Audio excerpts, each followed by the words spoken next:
नमस्कार, आप देख रहे हैं देश न्यूज। मैं हूं आपके साथ सूरज पाठक। हमारे खास कार्यक्रम जिसमें अलग अलग विधाओं की अलग अलग क्षेत्र की शख्सियत से हम आपको रूबरू कराते हैं। आज ऐसे ही अपने खास कार्यक्रम में आज एक ऐसी शख्सियत से आपको रूबरू करा रहे हैं जो व्यक्ति नहीं, व्यक्तित्व नहीं, अपने आप में पूरी संस्था है, जिन्होंने समाज के लिए, समाज के हर वर्ग के लिए, महिलाओं के लिए, बच्चों के लिए अलग अलग क्षेत्रों में अलग अलग दिशाओं में काम किया है। क्योंकि आज कहते हैं कि अपने लिए जिए तो क्या जिए, तू जी ए दिल ज़माने के लिए। कुछ लोग ही ऐसे होते हैं जो सिर्फ अपने लिए नहीं जीते हैं, औरों के लिए जीते हैं, और जीना तो उसी का नाम है जो ज़िंदगी किसी और के काम आए। तो आज रूबरू कराते हैं एक ऐसी ही शख्सियत से। हमारे स्टूडियो में मौजूद हैं ग्राम्या के संस्थापक डॉक्टर पंकज शुक्ला, और हमारे सहयोगी हमारे साथ हैं स्नेहा। आज हम बात करने जा रहे हैं कि वास्तव में ग्राम्या क्या है, क्योंकि ग्राम्या के बारे में जितना हमने सुना है, जितना हमने पढ़ा है, जितना डॉक्टर साहब से चर्चा हमारी हुई है। डॉक्टर साहब, ग्राम्या के विषय में तो हम बात करेंगे। हम बात करें कि ग्राम्या के माध्यम से महिला सशक्तिकरण की दिशा में आपने बहुत काम किए जी। सीधे भी आप इन्वॉल्व होते हैं, लोगों से, हितग्राहियों से, केंद्र जी, सरकार की योजनाओं का लाभ पहुंचाते हैं। लेकिन जी, जहां बात महिला सशक्तिकरण की आती है, तो आपको लगता है कि आज के ज़माने में जब सदन में महिला सशक्ति वंदन विधेयक आ चुका है, जी। तो उस जमाने में महिला सशक्तिकरण की आवश्यकता है वास्तव में है, या महिला सशक्त हो चुकी है? महिला सशक्तिकरण की अवस्था बिल्कुल है, क्योंकि जहाँ तक मेरा मानना है और अध्ययन भी हैं, अगर आप देखेंगे अभी रिसेंट जो अध्ययन है, पहले तो आप ये देखिए कि जो जीडीपी है, अभी जीडीपी जो हिंदुस्तान की है उसमें सिर्फ महिलाओं का योगदान 17% है, जी। जो कि बहुत कम है। और अगर देखेंगे कि जो एंटरप्रेन्योरशिप है महिलाओं की, जी। वो सिर्फ 14% है, और एमएसएमई सेक्टर्स में सिर्फ 23% महिला उद्यमी ही हैं। तो बहुत सारी संभावनाएं हैं। अभी हम प्लान क्या कर रहे हैं कि हमारी जीडीपी जो होती है, हमको तीसरे नंबर पे जाना है। हाँ। तो उसके लिए सबसे पहले महिलाओं को ही सशक्त करना पड़ेगा। जी। और उसका कारण ये है कि आप देखें कि हम 140 करोड़ के आसपास पहुंच गए हैं, और उसमें से 65% आबादी जो है गांव में रहती है। जी। तो बिना गांव का सशक्त किए और उसमें से महिलाओं को सशक्त किए, हाँ। राष्ट्र कल्याण हो ही नहीं सकता है। आपकी जो संस्था है ग्राम्या है, जी। तो वो गांव से जुड़ी हुई है? बिल्कुल बिल्कुल। और रूरल क्षेत्र में वो काम बिल्कुल, करती बिल्कुल, है। सबसे बिल्कुल। पहले ग्राम्या के बारे में जानना चाहें कि वह क्या कार्य करती है और जनता से सीधे कैसे जुड़ती है? जी, ग्राम्या बेसिकली अगर जो एक हमारी संस्था है, उसके अंतर्गत हमने गांव के अंदर सबसे पहले महिला को आर्थिक एम्पावरमेंट के लिए काम ही शुरू किया था। उसके बाद गांव में जो सोशल एथिक्स होते हैं उनको बढ़ावा दिया। गांव के अंदर आईटी सर्विसेज होनी चाहिए, उसकी कनेक्टिविटी से ही गुड गवर्नेंस जा सकता है गांव के अंदर, उसको बढ़ावा दिया। ई हेल्थ होना चाहिए, ई एजुकेशन सेंटर होना चाहिए। इस तरह से हमने काम किया गांव के अंदर। और ग्राम्या विगत कई लगभग 1 दशक से ज़्यादा से काम कर रहे हैं हम लोग सरकार के साथ एक सेतु की तरह, और सेल्फ सस्टेनेबल मॉडल भी हम लोग कर रहे हैं, सीएसआर एक्टिविटी के माध्यम से काम कर रहे हैं। तो ग्राम्य इस तरह से काम कर रही है। तो हमने शुरुआती दौर पे आजीविका मिशन के साथ जब काम शुरू किया था महिलाओं के लिए, उनकी ब्रांडिंग पैकेजिंग ठीक नहीं हो रही थी। हमने 2014-15 में दिल्ली के अंदर जाके एक बहुत बड़ा प्रोग्राम किया, और उस समय हमने यहाँ से करीब 500 महिला ले गए थे और उनको दिखाया, एक्सपोजर किया कि मेट्रो ऐसे होता है और आपको ब्रांडिंग पैकेजिंग कैसे करनी है। और उसके बाद निरंतर सुधार होता गया यहाँ पे, और अच्छा काम कर रहे हैं। ग्राम्या केंद्र सरकार की योजनाओं को जनता तक पहुंचाती है, हितग्राहियों को लाभ दिलवाती है। सीधे भी आप सीधे जुड़ते हैं और सीधे भी लाभ जी देते जी हैं। सरकारें योजनाएं बनाती हैं, जी जी जी ब्यूरोक्रेसी उन योजनाओं को संचालित करती है, बिल्कुल ऊंचे स्तर से लेके जमीनी स्तर तक। बिल्कुल। फिर वास्तव में आपको लगता है कि सरकार और ब्यूरोक्रेसी के बाद ऐसी संस्थाओं की आवश्यकता है जो हितग्राहियों तक, क्योंकि कई बार सरकारें कहती हैं, जनप्रतिनिधि कहते हैं कि जनता से हम सीधे जुड़े हैं, अधिकारी कहते हैं, ब्यूरोक्रेट्स कहते हैं कि हम सीधे जुड़े हैं। तो फिर इन जो सेतु की भूमिका है, ये कितनी महत्वपूर्ण है? देखिए, अगर आप याद करें तो हमारे प्रधानमंत्री जी कहते हैं कि मिनिमम गवर्नमेंट मैक्सिमम गवर्नेंस। हाँ।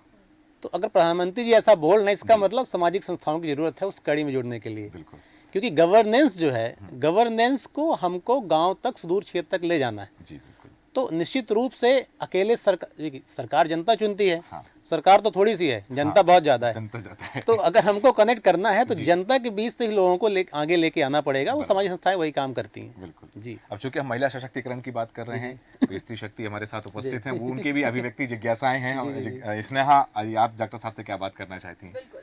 जैसे ग्राम्य के बारे में यहाँ पे बात हो रही है, तो मैं जानना चाह रही हूँ, क्योंकि आपने कहा कि आप काफ़ी अमाउंट में अभी कुछ महिलाओं को लेकर गए थे वहाँ पर दिल्ली में, तो मैं अचीवमेंट जानना चाह रही हूँ कि उससे क्या आउटकम मिला। यानी कि आपने अगर इतना संघर्ष किया महिलाओं को सशक्त करने के लिए, उनको एम्पावर करने के लिए, तो उसका कुछ आउटकम मिला होगा, कुछ फीडबैक्स मिले होंगे, वो मैं जानना चाहती हूँ आपसे। एक्चुअली जहाँ तक आप देखें, मैं बैकग्राउंड से बात करूँगा। महिला सशक्तिकरण के 5 जो मैं मानता हूँ पिलर्स होते हैं।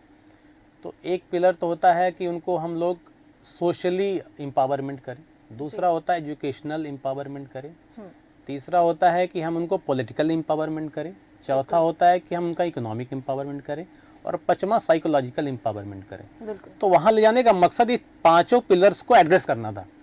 एक सोशल बैरियर्स होते हैं कि सोशल एम्पावरमेंट का मतलब ये है कि आप महिलाओं को इतना अधिकार होना चाहिए कि अपना इन्वायरमेंट को खुद चुने, क्या खाना है, क्या पहनना है, कैसे रहना है, दैट इज सोशल एम्पावरमेंट।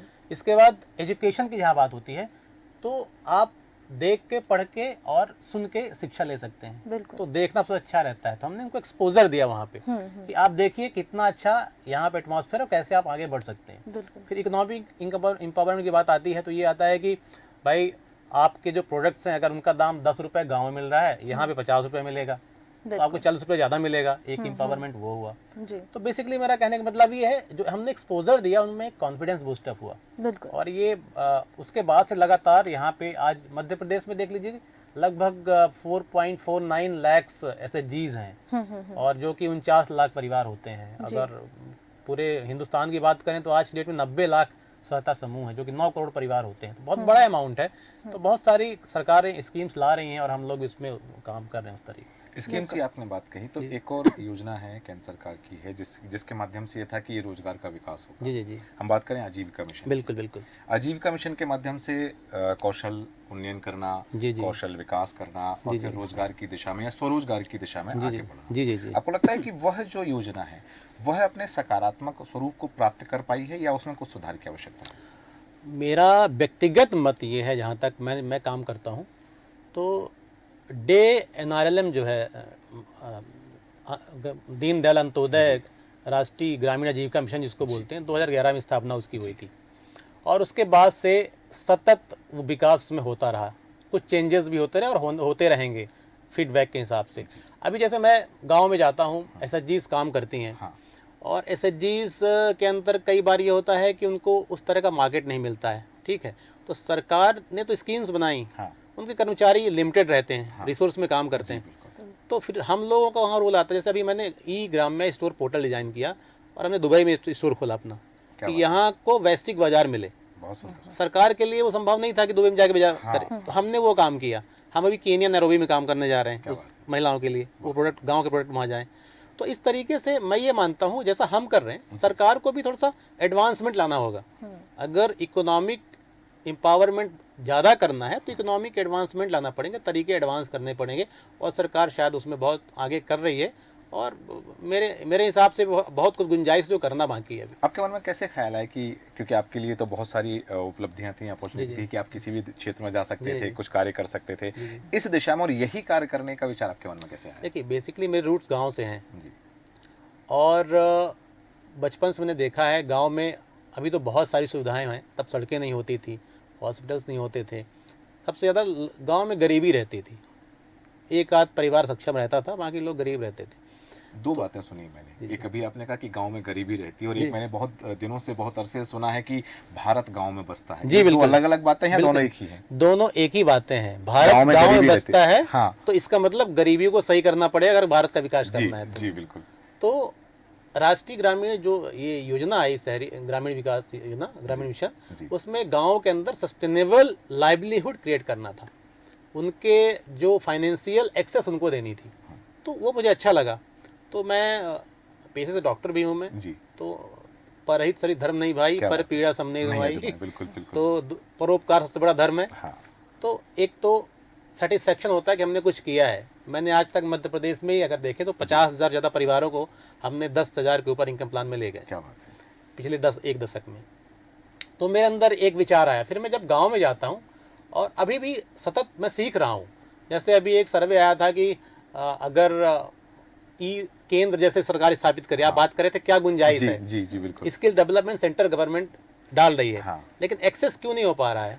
मूलतः कारण वही है और उस एक्चुअल में कहें कि समस्या की जड़ वहां से उत्पन्न वहीं से उत्पन्न जी, होती है। जी। जैसे मोबाइल है, हाँ। आज हिंदुस्तान में लगभग 82% लोगों के पास, पुरुषों के पास मोबाइल है, हाँ, हाँ। और 71% महिलाओं के पास मोबाइल है, हाँ जिनमें से 52% पुरुषों के पास जो है इंटरनेट की सुविधा है, हाँ और 31% महिलाओं के पास इंटरनेट की सुविधा है, बाकी नहीं है। मतलब एक 40% का गैप कहाँ पे है महिलाओं में, जहाँ पे वो इंटरनेट से नहीं जुड़ है। पाई हैं। और अगर पुरुषों की तुलना में देखें तो लगभग 20% गैप है। जी तो एक अध्ययन आया था कि अगर ये एक्सेस दे दिया महिलाओं को, हाँ तो जो आप गुड गवर्नेंस की बात कर जी, रहे थे, जी वो सिर्फ सोशल मीडिया फेसबुक नहीं है, वो पूरा दुनिया है, मोबाइल आप इंटरनेट है, तो बिल्कुल पूरी दुनिया हाथ ई में है। शिक्षा केंद्र संचालित हो सकते हैं। स्किल्स की सुविधाएं जो हैं एकदम घर बैठे मिल सकती हैं। दूसरा, उस रिसर्च में ये लिखा था कि अगर इतना इंटरनेट दे दिया जाए महिलाओं को तो $17 बिलियन इकोनॉमी में ऐड हो जाएगा। क्या बात है।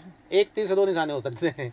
मतलब ये तो वो चीज़ है कि हालांकि ये है कि कहा जाता है कि महिलाएं इंटरनेट का कम इस्तेमाल करती हैं, ग्रामीण क्षेत्रों में एंड्रॉयड मोबाइल कम है, वो कीपैड मोबाइल आज भी चलते हैं, लेकिन ये जो आंकड़े आप बता रहे हैं, ये आंकड़े वास्तव में चौंकाने वाले हैं कि यदि 20% पुरुषों के पास इंटरनेट वाला मोबाइल नहीं है तो वो आंकड़ा 40% महिलाओं के पास जा रहा है। इसने जी इस संदर्भ में चूंकि महिलाओं की बात कर रहे हैं हम, तो ये जो बात है कि 40% ऐसी महिलाएं हैं जिनके पास मोबाइल है, उनमें से जिनके पास इंटरनेट नहीं आज के जमाने में। इस पर आपकी राय और इस संदर्भ में क्या सवाल हो सकता है आपका? बिल्कुल, जैसा कि अभी ग्रामीण क्षेत्रों की बात हो रही है और ग्रामीण क्षेत्रों की महिलाओं की बात हो रही है, तो मुझे ऐसा लगता है कि जो शहर की महिलाएं हैं और जो गांव की महिलाएं हैं, उनको अगर हम कंपेयर करें और उन्हीं की जितना इंटरनेट अगर गांव की महिलाओं को दे दो, बिल्कुल आपने सही कहा, इकोनॉमी में बहुत ज़्यादा डेवलपमेंट देखने को मिलेगा, क्योंकि इंटरनेट का इस्तेमाल मुझे लगता है महिलाएं ज़्यादा करती हैं और हर क्षेत्र में करती हैं, क्योंकि उनको घर भी संभालना होता है और बाहर की चीज़ें भी। तो घर और बाहर की चीज़ें को मिलाकर उनके पास जो इंटरनेट का कंजम्पशन होता है वो ज़्यादा होता है। तो इस वजह से बिल्कुल सही कहा इन्होंने कि इकोनॉमी में डेवलपमेंट जरूर देखने को मिलेगा। तो हालांकि आपने जीडीपी में भागीदारी कही थी, महिलाओं की भागीदारी है, बिल्कुल। तो ये अगर ये चीजें हो जाएं तो आपको लगता है कि हमारे चैनल के माध्यम से दर्शकों को और सरकार को यदि आप सलाह देना चाहेंगे कि इस दिशा में कि जीडीपी में ग्रोथ हो, महिलाओं की ज्ञान में वृद्धि हो और वो दुनिया से सीधे जुड़ सकें, केवल परिवार से नहीं, तो उसके लिए आप क्या सलाह देना चाहेंगे? देखिए, अभी जो मेरा आकलन है, जैसे कि वैश्विक स्तर पे महिलाओं का जो कंट्रीब्यूशन है जीडीपी में 37% जी और हिंदुस्तान में 17-18% लगभग है। तो अगर हम वैश्विक स्तर को छू लें तो अभी जो प्लान चल रहा है ना, भारत तीसरे पे नहीं 1 नंबर पे आ जाएगा। पहला तो ये है। हाँ, अभी हम 5वें तक तो हाँ पहुंचे हाँ। हैं। दूसरा एक बहुत बड़ा एक जो सर्वे सरकार के पास भी होगा कि एग्रीकल्चर जो फील्ड है हाँ, वो 18% लगभग जीडीपी में योगदान देता योगदान है है, उसका, और डिक्लाइन अभी हुआ इसमें कोविड में 3% और डिक्लाइन हुआ, 15% आ गया। जी तो और आप ये देखें कि चूंकि अर्बन माइग्रेशन के कारण पुरुष शहर में जाते हैं, हाँ। महिलाएं घर में रहती हैं, हाँ, तो 80% महिलाएं जो हैं वो एग्रीकल्चर के पे डिपेंडेंट हो जाती हैं, काम करती हैं गाँव के अंदर। हाँ, ठीक है, देखा गया ये देखा गया है ये। और उसमें से 33% जो हैं वो लेबर हैं, हाँ, एग्रीकल्चर लेबर है, हाँ, और बाकी जो हैं वो उनके पास स्वामित्व है, वो काम करती हैं। और एक और सर्वे है कि 10% महिलाएं ही हैं जो कि वैतनिक हैं, और 85% 90% महिलाएं जो हैं वो दैनिक काम तो वेतन। करती हैं, हाँ, लेकिन अवैतनिक है। खैर ये तो अच्छी बात कही कि अवैतनिक, क्योंकि हम जब गृहिणी की बात बिल्कुल, करते हैं बिल्कुल, तो बिल्कुल। वो ऐसी हैं कि वो अवैतनिक और बिल्कुल। जीवन भर की सेवा है, कोई बिल्कुल। वीक ऑफ उनका नहीं होता बिल्कुल। महिलाओं का जब घर में बिल्कुल, वो काम बिल्कुल। करती हैं। एक अच्छी बात आपने ये कही कि कुछ महिलाएं वो जो कृषि से जुड़ी हुई हैं, जी, जी। उसमें कुछ महिलाएं जिनके पास स्वामित्व है, जी, जी। कुछ जो है वो मजदूरी करती हैं जी, जी, कृषि जी, की। जी, जी। यहाँ एक बात अभी चर्चा में आपने कहा था कि दुबई में आपने एक शोरूम खोला है। जी जी भारत की महिलाओं को, उन महिलाओं को जिन्होंने शहर नहीं देखा, जी जी जी उन ग्रामीण महिलाओं को जिन्होंने वो गगनचुंबी इमारतें नहीं देखी, उन्हें आप दुबई में एक मार्केट अवेलेबल करा रहे हैं। जी, अभी जी, आपने केन्या का जिक्र जी, किया जी, कि जी। वहाँ एक मार्केट अवेलेबल करा जी, रहे हैं। जी, आपको जी। लगता है कि इससे देश की, भारत की महिलाओं में, आप मध्य प्रदेश में ज़्यादा कार्य कर जी, रहे हैं, जी। तो मध्य प्रदेश की ग्रामीण महिलाओं में कितने उत्थान की संभावना है? देखिए, मध्य प्रदेश में अपार संभावनाएं हैं। मैं लगभग 4000 ग्राम पंचायत तो खुद घूमा हूँ मध्य प्रदेश की, और मैंने हर एक क्षेत्र, बुंदेलखंड लीजिए, बिंद लीजिए, महाकौशल लीजिए, हर एरिया में गया हूँ। तो हर एरिया का एक अपना अलग टेस्ट होता है, उनकी एक अलग इंटरेस्ट होती है। सरकार को सबसे पहले ये चाहिए कि उनका इंटरेस्ट चेक करे हाँ कि उनका इंटरेस्ट किस चीज़ में है, जी, उस तरह को उनको स्किल दे। फिर मैं जो जहाँ बात कर रहा हूँ ई स्किल सेंटर की, मोबाइल हाथ में है, हाँ हाँ हाँ वो सुविधाएं होनी चाहिए बिल्कुल। कि आप आपको इंटरेस्ट क्या है, फिर आपको हम शिक्षा कैसे दे सकते हैं। तो ई कनेक्टिविटी से आप उसको जोड़ दीजिए। बराबर। आप दिल्ली बैठे जो बैठा एक्सपर्ट है किसी गांव में जाके वो अपनी सेवा दे सकता है बैठे बैठे, बिल्कुल। ठीक है, तो उनको एक्सेस मिलेगा ग्लोबल। हाँ। तो अब हमको ब्रांडिंग पैकेजिंग उस हिसाब से करवानी है उनकी कि वो दुबई और केनिया या यूएसए कहीं भी जाए सामान जी। उस तरह का रहे। तो हम उनको मोबाइल दिखा सकते हैं, भाई आप देखो ऐसे ऐसा बाजार चल रहा है, आपको ये काम करना है। हाँ। तो होता भी है, हम लोग ऐसा करते भी हैं। जी। और एग्रोप्रेन्योरशिप की बात जो है, जो एग्रीकल्चर की बात कर रहा हूँ मैं, एडवांसमेंट होगा उसमें। हाँ।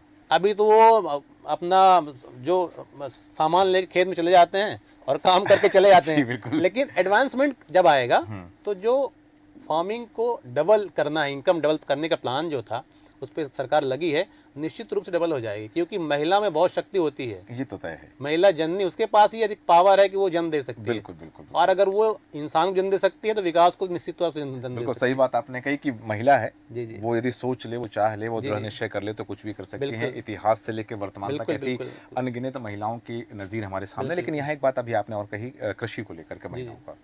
अभी हमारे ही एक संवाददाता ने एक स्टोरी बनाई थी विंध्य में, जहाँ कोदो कुटकी की आइसक्रीम बनाई गई। बिल्कुल। और उसकी बहुत डिमांड है। बिल्कुल बिल्कुल। एक महिला है, उन्होंने बनाई है। तो वो कोदो कुटकी जिसे लोग जानते नहीं है, इवन हम मध्य क्षेत्र में रहते हैं तो विंध्य का अनाज है, ये कोदो कुटकी खड़ा अनाज है, तो उन्होंने उसके आइसक्रीम बने। तो इस दिशा में कि जो यहाँ की, जैसे आपने कहा कि अलग अलग क्षेत्र, बघेलखंड अलग है, बुंदेलखंड अलग है, महाकौशल अलग है, मालवा अलग है, निवाड़ अलग है और नर्मदांचल अलग है, तो हर क्षेत्र की अपनी एक पहचान है। इस दिशा में वहाँ की महिलाओं के साथ जुड़ करके, वहाँ की ऐसी स्त्रियों के साथ जुड़ करके जो उस दिशा में कार्य कर रही हैं, तो उस दिशा के लिए कोई प्लान है, फ्यूचर प्लान आपके पास कि महिला ये करें? बिल्कुल हमने किया है। मिलेट्स के ऊपर हमने 10 साल पहले काम किया है जी। जो JNKV है जबलपुर का, उनके एक बहुत बड़े साइंटिस्ट हैं डॉक्टर RP जोशी जी, वो मिलेट्स के इंचार्ज ही थे, अभी भी हैं। हाँ। तो हमने 2017-18 में उनसे कोदो लिया था और हमने कोदो मिलेट्स गुड़गांव में बेचा था। क्या बात है। तो मैंने पूछा किसान कितना मिलता है, बोले हमको यहाँ 10 रुपये 20 रुपये दे के खरीद लेते हैं। हमने 60 रुपया उनको दिया और 80 रुपये हमने वहाँ बेचा। तो हनुमाना की बात है, ये विंध्य प्रदेश रीवा के अंदर हनुमाना की बात। हनुमाना के किसान जो है वो उन्होंने कोदो पैदा किया था और हमने IHM के साथ में एक MOU भी किया हुआ है जी, मिलेट्स उत्पाद को लेके। हाँ, खबरें आप संदर्भ में देखी हैं, उस संदर्भ में आपकी मिलेट्स को लेकर के आयोजन भी आपने किए हैं। बिल्कुल जी। तो हमने मिलेट्स के ऊपर बहुत सारे अवेयरनेस प्रोग्राम किए हैं और ये आइसक्रीम तो एक इनोवेशन है। हाँ। और ये वैश्विक बाजार मिलेगा। हमने तो, मैं तो उनको आपके चैनल के माध्यम से बिल्कुल स्वागत करूंगा कि वो हमारे साथ जुड़ें और इस तरह के कोई भी एंटरप्रेन्योर हैं जो गांव के अंदर हैं, जिनको हम बिल्कुल सपोर्ट करते हैं। हमारा पोर्टल है और हम ऑफलाइन स्टोर्स भी, ग्राम्य स्टोर्स अभी शुरू करने वाले हैं, एक श्रृंखला शुरू करने वाले हैं। तो आप लोग जुड़िए, आपके लिए बना हुआ है और इससे गांव का विकास निश्चित रूप से होगा। बिल्कुल। स्नेहा जी, डॉक्टर शुक्ला जी से आप क्या जानना चाहेंगे? बिल्कुल, जैसा कि ग्राम्य एक पर्टिकुलर महिलाओं के उसमें क्षेत्र में काम कर रहा है, तो मैं जानना चाहूँगी आपसे कि क्या जो एंटरप्रेन्योर्स की आपने बात करी वो भी सिर्फ महिलाओं को ही आगे बढ़ा रहे हैं या फिर उसमें पुरुष भी शामिल हैं? देखिए, ग्राम्य में महिलाएं, पुरुष और जितने नए स्टार्टअप्स हैं उनको हम सबको एक बेस प्लेटफॉर्म दे रहे हैं जी। हम उनको स्किल भी कर रहे हैं, उनको ब्रांडिंग पैकेजिंग के लिए भी ट्रेन कर रहे हैं, मार्केट अवेलेबल करा रहे हैं, मतलब उनको हम बैकवर्ड फॉरवर्ड दोनों लिंकेज दे रहे हैं। तो सबका स्वागत है उसमें। बिल्कुल, एक तरीके से जो कह रहे आत्मनिर्भर भारत, एक ये भी आप केंद्र सरकार की एक ये भी कह सकते हैं कि एक जैसे स्लोगन लेके चल रहे हैं कि आत्मनिर्भर भारत युवाओं को आगे जैसे बढ़ा रहे हैं, उसको भी आप हमने अभी हमने परसों ही समृद्ध ग्राम समृद्ध सतना के नाम से विजन डॉक्यूमेंट लॉन्च किया और बहुत बड़ी मीडिया खबर आई, सारे मीडिया हाउस ने उसको कवर किया। और हमारे यही है, हर जिले के हिसाब से हम एक, वो इंटरेस्ट की बात जो मैंने किया, हर एक स्थान के हिसाब से हम एक विजन डॉक्यूमेंट बना रहे हैं जिसका स्लोगन ही रहेगा समृद्ध ग्राम समृद्ध जिला और समृद्ध प्रदेश और देश। तो हमारा एक इंडिविजुअलाइजेशन कर रहे हैं हम, बिल्कुल व्यक्तिगत तौर पे किसको क्या पसंद है, एनवायरनमेंट क्या है, वहाँ के लोकेशन में क्या सूट करता है, हम उस हिसाब से काम करना शुरू कर रहे हैं। एक आखिरी सवाल और जानना चाहिए कि जो भी बातें हमारी हुई, आपने मोबाइल का जिक्र किया कि इंटरनेट नहीं है महिलाओं के पास, उसका प्रतिशत ज़्यादा है, ग्रामीण क्षेत्रों में महिलाओं के पास इंटरनेट की सुविधा नहीं है, मोबाइल इस्तेमाल नहीं कर रही बहुत सारी महिलाएं। इन सब चीज़ों के लिए कहीं ना कहीं प्रभावी जो चीज़ होती है वो होती है शिक्षा। बिल्कुल। तो महिला सशक्तिकरण के साथ महिलाओं को आर्थिक उन्नति, सामाजिक उन्नति, वैश्विक उन्नति के साथ साथ महिला शिक्षा की दिशा में आप क्या कर रहे हैं? देखिए, अभी जैसे सरकार की योजना है बेटी बचाओ बेटी पढ़ाओ जी, तो बहुत लिटरेसी में सुधार हुआ है। अभी 84% जो लिटरेसी पुरुषों की है और महिलाओं की 73 पहुंच गई। हाँ। तो बहुत थोड़ा सा फासला है, लेकिन अब एजुकेशन एडवांसमेंट की ज़रूरत है। आपको सिर्फ पढ़ाई इसलिए नहीं करनी है कि जॉब करनी है, आपको एम्प्लॉयर मतलब आपको जॉब देने वाला बनना है। गांव के अंदर अगर ऐसे लोग पैदा हो गए और उनको ऐसी शिक्षा दी गई कि आत्मनिर्भर बनिए, ऐसे कहा अभी, तो निश्चित रूप से ये बहुत बड़ी सरकार की उपलब्धि होगी और जो मिनिमम गवर्नमेंट और मैक्सिमम गवर्नेंस की बात है ना, वहीं सार्थक होती है जाके पूरी की पूरी बात।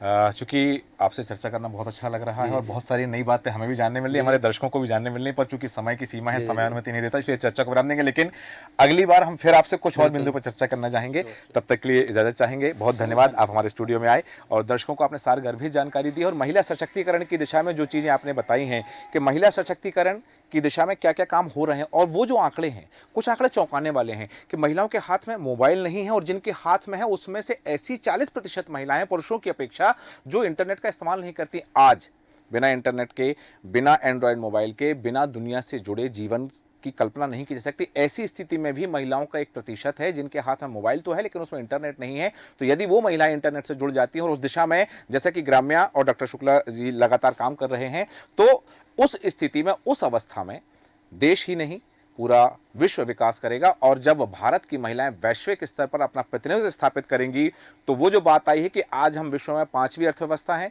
तीसरी अर्थव्यवस्था की बात कर रहे हैं, हम पहले नंबर की अर्थव्यवस्था बन सकते हैं और महिलाओं के कारण बनेंगे, वो दिन दूर नहीं। हमारे खास कार्यक्रम में इतना ही। बने रहे देश न्यूज के साथ। नमस्कार।